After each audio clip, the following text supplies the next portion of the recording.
Well, hello, everyone. This is Dr. Shelley Plumb. I am here this morning with a fantastic gentleman. I am here with Tim MacWelch. Now, for those of you not familiar with Tim, Tim is a master woodsman. He is the school founder and head instructor for an intriguing company called Advanced Survival Training. How are you, Tim? I'm great, Dr. Plumb. How are you?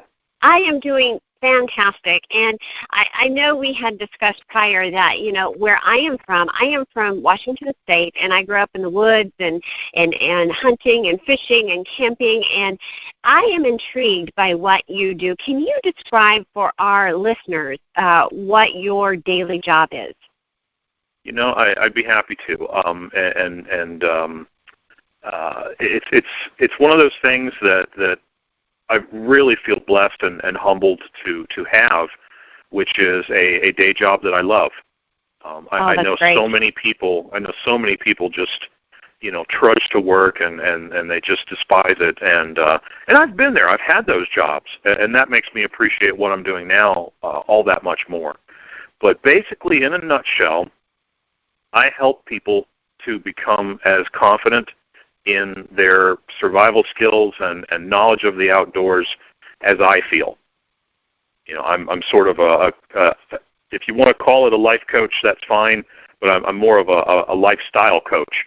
I take people out in the woods or I take them wherever, and I show them the things that our ancestors just did for a day job. And it's just such a wonderful thing to give people the tools that they need to be able to take care of their physical needs.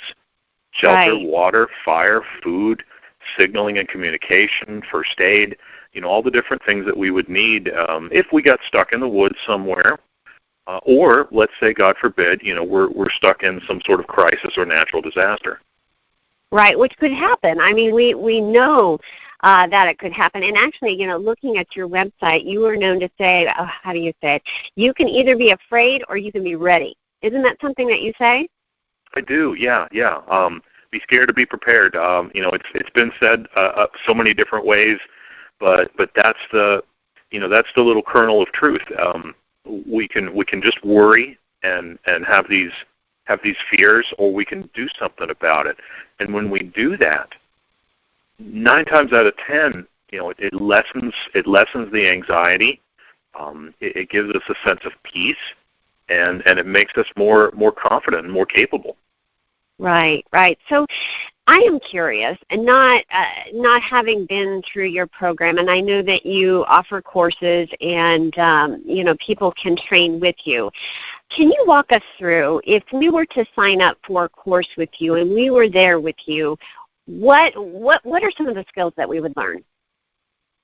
Well, one of the biggest things that I teach, and I usually teach this at the beginning of wilderness survival classes and a number of other different types of training that I do, I will walk people through the mentality of a survivor. So let's say, for example, we're lost in the woods. Maybe we're hurt too. It happens all the time. Somebody twists their ankle while they're out hiking.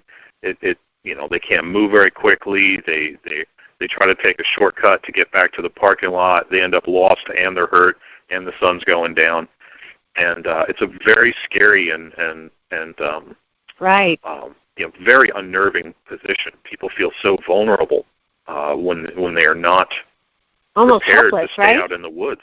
Yes, exactly, a very strong feeling of helplessness. And so we start right off the bat talking about the survivor mentality, and these are the gifts that we've been given. They're gifts from our ancestors. They are things that help us to survive. And I do usually spend a moment or two on physiological gifts that we have. If we get too cold, our body naturally pulls the blood from the extremities and reroutes it through our core, through our torso and to our head, and that's what we have to keep running. In the event of an exposure situation where we're getting too cold, we're getting hypothermia.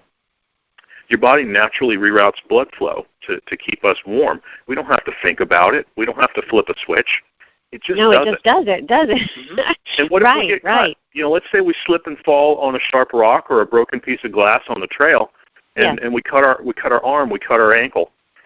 Your body naturally has many, many different ways to stop bleeding, and we don't have to hit a button. It just does it automatically. And so we have many physiological gifts from our predecessors that help us survive. But those are the things that just automatically happen, and we don't really need to think about them. We can appreciate them, but we don't need to really worry about them too much because they're automatic. But the things that we do want to think about, it's been called metacognition. It's thinking about metacognition. It's thinking about what you're thinking about. That makes sense. I do that a lot, by the way. Yeah. If we can think about what we're thinking about and say, okay, all right, I'm scared right now. Why am I scared? What exactly is scaring me? And is it a real fear? Is it a real threat? Or is it just my imagination running wild? And so if we can think about, the things that are going on inside us emotionally, psychologically, in an emergency setting, if we can just pause for a second and think about what we're thinking about, then it can help us to take better control of our emotions and of our thoughts. Because the last thing you want to do is panic. Right. And what's coming to mind right now is there's that old adage, and I'm sure you've heard it too, is that when we're stressed or we're afraid or fearful of something, 90% of that fear is not real. 10%, it's all in our mind, and 10% is the actual danger. So you're right. I think that's very powerful, is, taking a step back and really looking at, well, why am I afraid? Yeah, and for a lot of us, in emergencies, if we get surprised and we're confronted with some kind of scary situation, we're not really sure why we're afraid. But if we boil it down, we're scared of getting hurt more. We're scared of what our loved ones are going through. They went hiking, but they didn't come back. Where are they? I don't know. And you start thinking about what other people are thinking about, and you get worked up even more. Yes. And all of this can lead to a very destructive spiral, and it can cause a person to panic and do just thoughtless things. That people just take off running in a random direction, and then they fall down and get hurt even further. And that's when it gets really dangerous to be out there in the dark, and you're just a complete victim of your own panic, which is largely made up. As you said, 90% of it is fear of stuff that's really nothing to be afraid of. So what if the sun goes down? Yeah, it gets colder, but you're not gonna melt if sunlight's not hitting you. You're gonna make it through the night. It's just scary to have that change of circumstance, and especially if you don't have any foundation in any skills whatsoever to help you through all those different aspects of survival. One situation you're talking, and I'm thinking about, I was fortunate enough to be able to go to North Carolina a few months ago, and my husband and I went hiking. It was way up in the mountains, and we were in a cabin that really, no internet, no anything. It was lovely. We went hiking, and the people who owned the cabin were, just chatting back and forth. Oh yeah, there was a black bear here eating the apples off the tree, and we didn't think anything of it, but we went. They had several different hiking trails, and they were fairly rigorous. And my husband and I went by ourselves. And speaking of fear, we were on this hiking trail, and we were miles out. And I'm looking around, thinking, if that bear that they had mentioned had come out of the bushes, I would not have known what to do.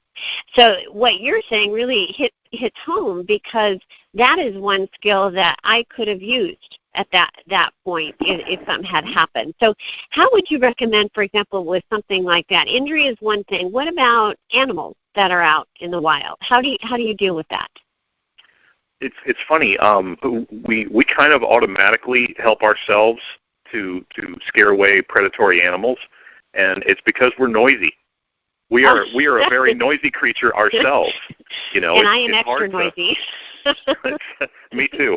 It's hard to move through the woods without chatting or rustling the leaves and kicking over stones and stepping on twigs and making them snap. And especially if there's several of us, if we're in a group, as we should be. Yeah, solo hiking is fun. It's very it's a great way to get some solitude, and some of us don't get enough solitude in our lives. But it's also a little bit precarious, because if you're out there alone, then there's no one to help you. Right. You really are on your own. You've got to have your own back, because no one else has your back. But let's say you've done what you should do, and that's bring a friend or several friends, and you're out there and you're just walking along and you're chatting and just having a great time, and all that background noise, the chit chat and the footsteps and the crunching on the ground. This lets the animals know quite a ways away, hey, there's people coming. I'm just going to slip off. And most of the time they slip off, and we don't ever see them. And that bear, that mountain lion, that bobcat, they just slink off into the bushes, and we never know they're there. And that thought's a little unnerving. How many things are out there that we don't ever see or know about. But, the long and the short of it is that they usually give us a wide berth.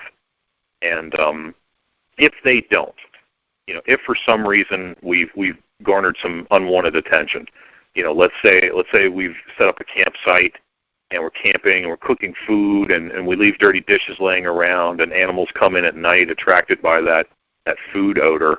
It's kind of on us, but we can still save the situation. We need to be noisy again, really noisy, forceful. We need to yell and scream and beat and bang on stuff and do our best to scare that animal away. Wow. Okay, that's good words of advice. Yeah. Yeah, with a lot of predatory animals, sort of the medium size and smaller ones, you get loud. You can open your coat to look bigger, and you yell and scream and throw things, and basically you don't back down. You draw a line in the sand and you don't back down. You want to fight things like black bears, bobcat, things like that. The mountain lion, you just need to be very imposing. You're not going to be able to win a fight with a black bear or a mountain lion, but you stand your ground, you yell, you scream, you try to look as big as you can, you throw stuff at them, and if you do need to retreat, never run. That's what they're looking for. It's a game of cat and mouse. When you start to run, and you're the mouse. Yes. You're the mouse. Growing up, too, and, my grandfather always told me, and maybe this is wrong, I don't know. He told me, if you're in the woods, Shelley, and you come across a bear, he says the best thing to do is to make yourself as small as possible and to curl up in a ball. Is that wrong? No, because of where you were at. On the West Coast, you're going to have a far greater chance of running into a grizzly bear than a black bear. Yes, right. And that different species has a very different mentality. And so that's exactly correct. Yeah, when you're dealing with a grizzly bear, you definitely want to curl up in a ball and just cover your face and just and pray get as small as you can and pray. Yeah, there's no atheists in a foxhole, and there's no atheists in a bear attack. And if you have a backpack, leave it on, and hopefully they will scratch at the backpack and not your shoulder blades and your back and everything, because that's what they're going to do. They're going to scratch at you and swat you around and bat you around like a toy. But we're not a natural food for them, and so we may get slapped around because they perceived us as a trespasser in their territory. Right. But a lot of people have survived grizzly bear attacks by doing exactly what you said. Curl up and curl up and pray. That's good words of advice. Now, let's talk a little bit, just switching gears, if you don't mind, about disasters, because I know that your training not just prepares you for hiking and things that we encounter when we're in the wilderness, but also we have natural disasters, and it doesn't, I mean, gosh, anywhere in the world we have different types of natural disasters. I live currently in South Florida. We just had Hurricane Matthew skirt the coast, so that's one type of natural disaster. What are some skills that your training teach us with regards to natural disasters or dealing with them? Yeah, that's a wonderful question. It's surprising to a lot of people how much overlap there is between wilderness survival and disaster survival. Right. And here's where it really comes down to it. We don't need that many things to live. We need shelter from the elements. We need fresh, safe water. We need enough calories to keep us going from whatever food sources we can get. We need first aid, if we get injured, and we just need just a very few things. The basics. So we just need the basics.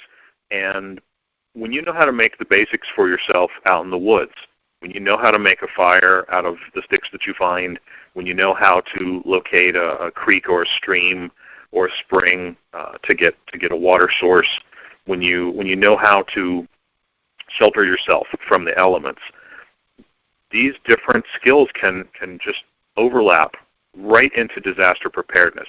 So if you can make a fire out in the woods, you can also make a fire in your backyard to cook your food after the utilities are out. True. It's the same skills, fire starting, right. fire starting. And if you know how to boil water and if you know places that you could go to look for water, then you can go get some water and bring it back and boil it up or treat it with chemicals, use a filter. If you have water gathering and disinfecting skills, then you're going to be prepared, again, if the utilities are out, maybe an earthquake has happened and the water mains have broken and everybody's out of water. Well, right. If you can get water in the woods, you can get water, in your neighborhood. And even shelter. If you knew how to build a shelter out of sticks and leaves in the forest, then you could apply those principles of insulation and creating little nests for people to sleep in. You could even do that in your home. Let's say we had, God forbid, a cyber attack in the winter, and the electrical grid is down for however many days, and people don't have any heat.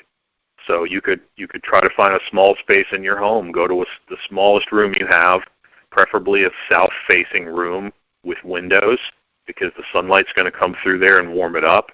And in that small room, your family can take shelter. Body heat will warm it up somewhat. The sun will warm it up somewhat. And then we could just get all the blankets, all the bedding, all the thing, and basically make ourselves little nests in that sunny room. And right. Maybe it's too cold at night to sleep comfortably, but you could nap during the day. You could nap in the warm part of the day and then just stay awake at night if you had to. Right. But you could also do a trick that I do in the woods. I will heat up stones by a fire. And this is one of the best tricks that no one's doing. I never see anybody else doing this, but it's as old as the hills. If you heat up a stone near a fire, don't throw it in the fire, just have it on the edge, and you get it piping hot, kind of like scalding hot tap water temperature. Everybody knows what 140-degree water feels like when you accidentally have someone flush the toilet when you're in the shower. Oh yes, yes, I've been there. we know what that temperature feels like. Right. So if you could heat up a stone to about that temperature and then wrap it in some sturdy cloth, like maybe a pair of blue jeans or something, you could put that warm stone in your bedding, and it's going to act like an electric blanket on steroids. You're going to be warmer than you want to be, and that stone, when wrapped in cloth, can hold its heat for several hours. So let's say in a winter crisis, if we knew how to make a fire in the backyard, we could heat up bricks or stones on the edge of the fire, wrap them, dust them off, make sure there's no embers on them so that we don't have a fire hazard. But just dust off any ashes and embers, wrap them in some sturdy cloth, and then bring them inside and curl up with them. And you could put them in your bed. You could put them in a sleeping bag. You could put them, wherever you need to. And that warm stone is going to throw off heat for quite a while. And now you've come up with an alternative to your HVAC system. instead of hot air blowing out of a vent in the wall or the floor, now you've got hot air rising up off of that warm stone. Oh, that's great. That's great. And that's a source that can be heated up again, too. Yeah, it's completely reusable. And if that didn't work out for you, you could do a hot water bottle. So if you had like one of those, one of the Nalgene bottles, it's like a 1-quart bottle. It's a gray plastic, and people go hiking and camping with it. It's just like a 1-quart water bottle, but that gray plastic is Lexan, and Lexan can handle very high temperatures. So if you were to pour very hot water in that bottle and screw the lid on tight, you could slip that down into a sock and then put that in your bedding, and that will work just as well as the stone. And then you've got water the next morning. Let's say it's below freezing, your water bottle would have frozen sitting around outside, but because it was heated up and then it stayed inside the sleeping bag, the water will still be liquid, and you can use it to make your breakfast the next morning. That's fantastic. And flipping gears, so that's how to stay warm, especially where we live. Obviously, the heat is an issue. How about for people who are out and, oh my goodness, they're on a hike and it is just sweltering, it is just hot. And what recommendations would you give them to cool down or to keep cooler so they don't succumb to heat stroke, that type of thing? Yeah, that's another great question. In warmer parts of the world, the cold isn't quite the foe that it is. You wish it would cool down. Sometimes it's just way too hot. And so if you had a change of clothing, and that's a big if you had a change of clothing, you could dampen the clothing you're wearing during the day, and it will provide evaporative cooling. And so as that water that you've poured on your clothing turns to, as it basically turns to steam, it pulls heat with it. And so, that's why like you get wet jeans out of the dryer and they just feel cold and clammy for hours, because cotton is really good at holding on to moisture. So if you had, cotton pants, cotton shirt, and you got those damp or even soaking wet, and then you could walk around that way, and as those dry, they are providing a cooling effect, and it's directly on your skin. So you have a cooler temperature in the wet cloth conducting into your skin and cooling your body. Now, I say if you had a change of clothes, you could do this, because when that sun starts to go down, that wet clothing is going to make you too cool, and so you could actually start to get hypothermia even in warmer weather if your clothing was wet. And so that's why we would want to change into dry clothing, in the early evening so that we can stay warm overnight. That's incredible. So I'm curious, I've taken up a lot of your time, but I wanted to conclude the interview with maybe, Tim's top 3 tips for people who want to enhance their survival skills. What would you recommend people do, especially if they're going, on an adventure, they're going hiking, they're going to the Grand Canyon? Are there any tips that you would leave our listeners with? That's an awesome question. Thank you so much, Dr. Plumb. So top tip number 1 is tell somebody. Tell somebody. That's great. Right. Tell somebody where you're going, where you're parking, when you're supposed to be back. That's the most important piece of data, the time you're supposed to return home. And this way, if something's happened and you don't make it home at 8 o'clock, or they give you a couple hours of wiggle room, you don't make it home at 10 o'clock, and it's midnight and you still haven't come home, then they know there's a problem. And because you've told them where you're going to be and where you're parking and all those types of information, they can go look for you themselves, or they can get local search and rescue involved. And those folks are just amazing professionals. My deepest appreciation goes out to people in this country's search and rescue world. These are often volunteers. These are civilians who just want to help people, and they get involved with search and rescue, and they're a wonderful supplement to our firefighters and our law enforcement, who sometimes are just spread too thin. But so you tell somebody where you're going, where you're parking, what you're doing, your whole itinerary, and then most importantly, when you're supposed to return, and that way they can call the dogs out on you, literally Yes. or figuratively, if you don't come home in time. So that's number one. Number two is everyday carry gear. Everyday carry gear, or in the business, it's called EDC. So EDC is just stuff you carry with you every single day, just because it's smart. It's smart to have these little gizmos and little tools and little backups. Well, So, that's for intriguing. example, Now, what is included with this? Well, it can be anything you need it to be. So some people will carry a pocket knife, just because an edged tool is very, very handy. And of course, you don't want to take a pocket knife into places you're not supposed to have weapons. Some government buildings and various places, they don't like you to come in armed, and that's perfectly understandable. But just as you're going about your day, if you had a pocket knife in your purse, in your pocket, in your backpack, now you've got a cutting tool. A flashlight is another important one. Let's say you're in a windowless building and the power goes out. You pull out your flashlight. Now you can see. You can see to get to an exit. You can see to watch where you're walking.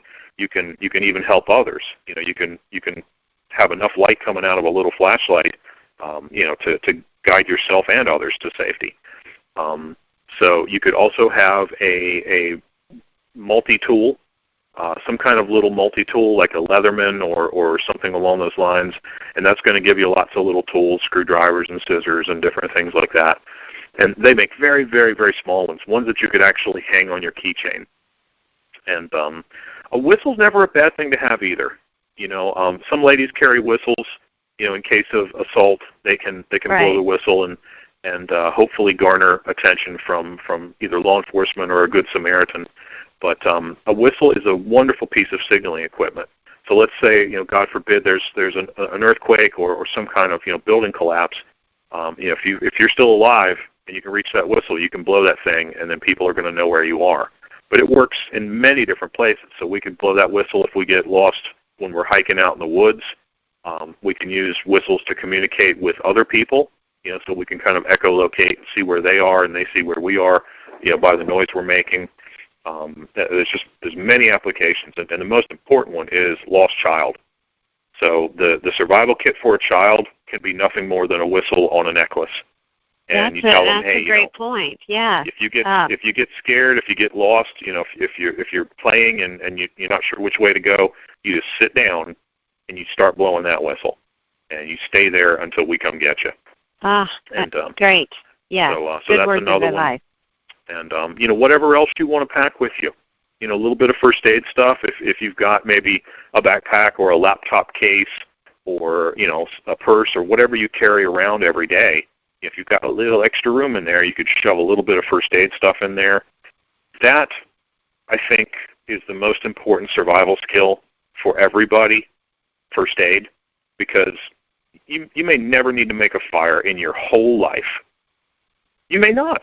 I love working on fire starting with people. Just the look of joy, absolute unbridled joy that they have when they learn how to make a fire with maybe a more challenging method, like throwing sparks on bark fiber or rubbing two sticks together or something like that. When they've really invested, when they've got some skin in the game, they've worked hard to try to make that little ember. And when that little ember bursts into flame, I don't have people weeping openly, but they're just, the look on their face is priceless. Well, I'll tell you what, I know how I would feel because it's a success. I mean, it builds, and that's what I like about what you do is, yes, this is advanced, survival training, but really a lot of what you're talking about, what we're talking about this morning is applicable to real life, everyday life. Mm-hmm. It's that success, that self-esteem building. You know what I mean? Mm-hmm. And that survivor mentality, we touched on it earlier, and to even go a little deeper down the rabbit hole, that mentality is an assortment of different things, like maintaining a positive attitude. That can help you all day, every day. Yeah. It's about being adaptable. So let's say things aren't going your way. You don't have a fit. You just adapt. Darwin didn't quite say survival of the fittest. What he really said was survival of the most adaptable. I like that. It's not about being, a muscle-bound, person with 2% body fat. It's not survival of the fitness. It's survival of the most adaptable. And there's so many other facets of that survivor mentality. I mean, we could talk for hours on it, but right. the knee-jerk, real quick takeaway: positive attitude, tenacity. That's very different than being stubborn. Being tenacious is somebody who won't give up, but they're willing to try different things. That's a tenacious person. When your child is tenacious, they say, "I don't want to eat the broccoli," and then they you try all these different things, and you bribe and you threaten and you bribe and you threaten and you punish and whatever, and and kids are tenacious. They're just naturally tenacious little monsters, and that if is it wasn't true. so much, I remember hiding my broccoli in my napkin at the dinner table, and my dad caught on to that really quick. But it didn't stop me from trying and trying and trying, that's for sure. That's right. Yeah, so attitude, adaptability, and that tenacious spirit, that never give up spirit. And don't be stubborn. Like, if you're trying to break down a cinder block wall and use only your forehead as the tool, you're going to suffer. You're not going to get through that wall. That's stubbornness, trying the same thing over and over when it's clearly not working. That's different than being tenacious. A tenacious person is like, all right, how am I going to get through this wall? Am I going to go under it? Am I going to climb over it? Am I going to go around it? Am I going to find a tool to break a hole in it? And if so, is this tool going to work, or is that tool going to work? And you're working the angles. You're trying anything and everything. So that tenacity has a wonderful carryover value outside of the woods, outside of disaster survival, and it has application for everyone every single day. You just don't give up. Oh, that's fantastic. Well, Tim, I would like to take this opportunity on behalf of the entire PlumbTalk team to thank you so much for joining us today. Really just a wealth of knowledge. And for our listeners out there right now that are listening to this conversation and just are really interested in learning more about you, your courses, how they can get more involved and learn more, where would you point them? Well, first off, thank you for that wonderful opportunity. And folks can find out more about what I'm doing at advancedsurvivaltraining.com. That's advanced with a D, advancedsurvivaltraining.com. Folks can follow me on Twitter at Tim MacWelch, TIMMACWELCH. I also do a lot of work for Outdoor Life. So if they go on outdoorlife.com, they're going to find blogs that I've written. And I've also got some online classes, Outdoor Life U, that's the letter U. So Outdoor Life and the letter U.com. Perfect. Okay. Well, thank you so much for your time this morning. Oh, my pleasure, Dr. Plumb. I'd love to come back and chat with you some more. This has been wonderful. Oh, it is great. It's great. Thank you.